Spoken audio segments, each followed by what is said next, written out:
Josh,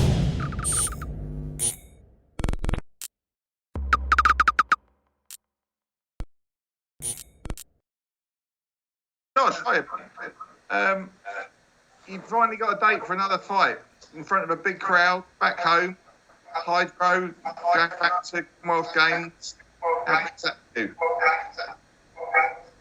Yeah, I'm majorly excited. You know, it's like a homecoming fight for me now. You know, obviously it's the first fight I've had since I won the title against Ivan Barancek at the Hydro 2 years ago, just over 2 years ago. So yeah, I've been on the road since then. So yeah, I'm delighted that I'm back in my home, basically my second home, in my home arena. You know, I've had all my major success there in the Hydro at Commonwealth Games and a few big fights there as well. And then I won the title there against Ivan Barancek. And then, you know, I've been away since then. So it's good to come back to my home country and give my home fans a big fight. And it's a great fight to be involved in as well. You know, it's the old Scotland versus England thing, you know, so it gives a great atmosphere for both sets of fans.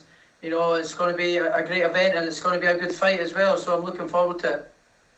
How's life changed since Ramirez? Because obviously you went away there, it was kind of behind closed doors, you couldn't take fans out with you, and you came and suddenly you're a superstar. Yeah, it's not changed too much, to be fair. You know, I'm still the same old me.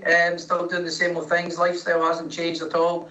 You know, I'm still the same. So it's been pretty cool being doing TV stuff and, you know, media stuff and being here, there and going to a few events and stuff. But yeah, that stuff's been cool. But it's not really changed much at all, you know. So I'm still the same old me. So that's good to know.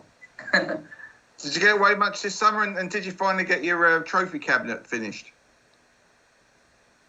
Yeah, I got the old feature wall finished. You know, I had the two missing slots there for the belts, and they came home to the place where they belong. So yeah, I got that all completed with the two belts, and no, I never managed to get away on holiday. I was doing a lot of media stuff since I've been back. You know, the media attention off the back of the fight and off the result was quite a lot, so I've not had the chance to get away on holiday, and I won't now until after the fight. And obviously with Catterall, you're fulfilling a promise you made to him, because he stood aside to let you fight Ramirez, and you said at the time you'd be happy to, you know, you haven't run away from it, you haven't sort of said I'm going for a bigger fight, you're actually fulfilling that obligation.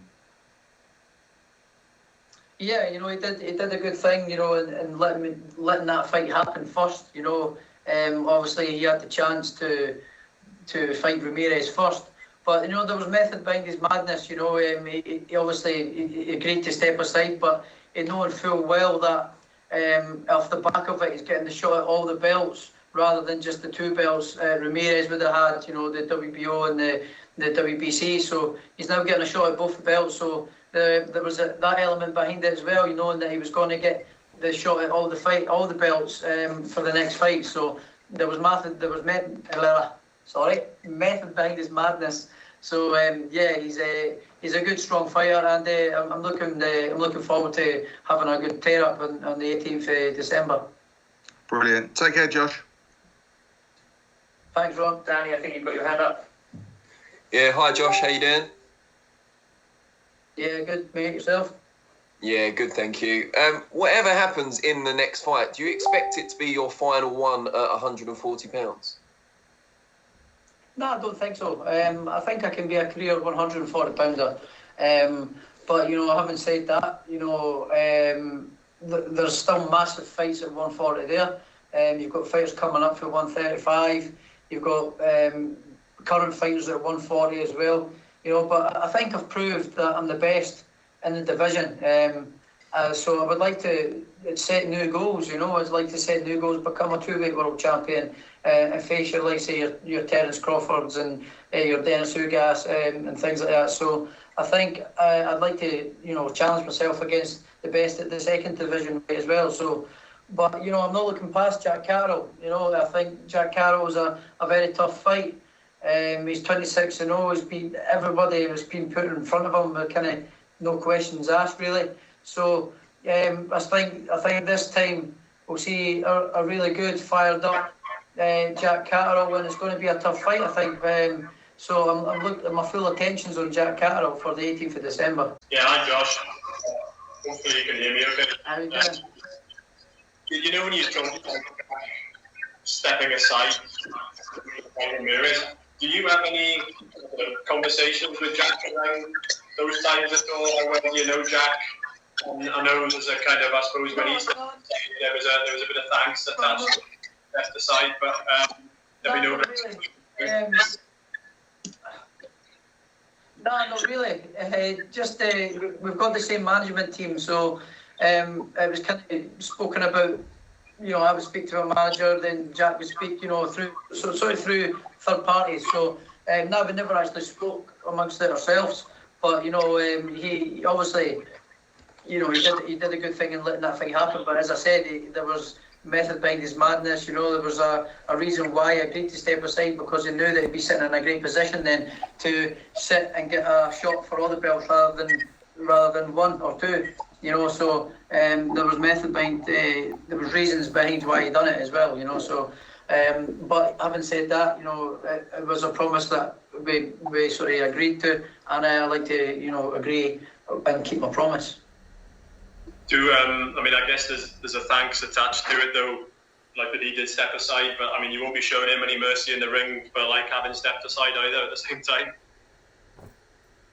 No, definitely not. I like Jack. I've got a lot of time for him. I've met him a few times, spoke to him a couple of times as well, speak to him sometimes over social media. Got a lot of time for him. He's a good guy. But come fight night, all respect and likeness or fight week goes out the window for him. He's my enemy. He's my opponent. He's my guy standing in the way of my dreams and ambitions that I've got set for myself. So I've got to make sure I get rid of him, and he's standing in my way, and I'll be doing everything in my power to make sure that I come out victorious on the 18th of December. Cheers, Josh. Thanks. Great. Cheers. Graham, go ahead. Morning.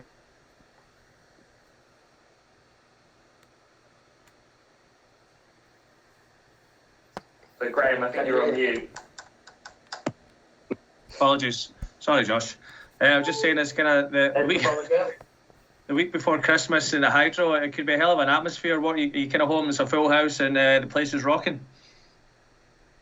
I think it will be. I don't think there'll be any doubts that it will be a full house.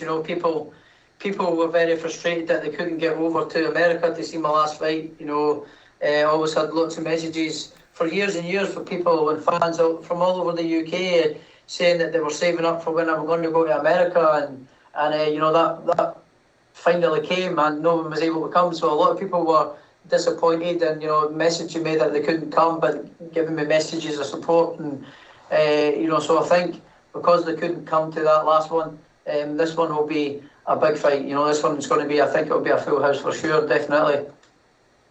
They've still to announce the undercard, but is there anybody you'd like to see on there? Maybe Lee, will he be fighting with you? Yeah, I think Lee possibly be on it. I think he might be on maybe earlier, maybe in November, but it'd be good to have him on it as well. I'd like to get some local lads on it. Scotland has been starved of boxing shows for the last couple of years, so I would like to try and, if I could have any say in it, get the Scottish talent involved and get to give them a chance to showcase their skills on a big fight in Scotland and in Glasgow. So I would like to sort of showcase and give the Scottish lads a chance to fight in a big card. Cheers, Josh. Josh, do you think fighting the Sky will give you the profile you deserve as a unified champion? Yeah, 100%. I think the platform and Sky has come along at the perfect point in my career. I like to call this the sort of final chapter in my career. Obviously I'm nowhere near the end, but I think this is sort of the last moves I'm going to be making and going to be settled now for the rest of my career where I'm going to be. So this is, I believe this is going to be the best part of my career. I'm going to be involved in big fights, and Sky, the Sky machine. It's a monster of a machine.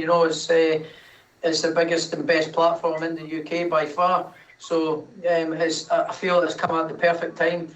But not before time as well. I've finally got the platform that I deserve, and I'm going to have the Sky machine at the back of me, punting me and making sure I get the best exposure possible, and that I've been deserving of for a long time. So yeah, I'm absolutely delighted that I've got Sky on board now. You got the Hearts game at the weekend. Sorry? So you got the Hearts game next weekend, the derby. You're top of the league. Possibly. I might be back in London by that time, but you know, if I'm at home, I'll get to the game definitely.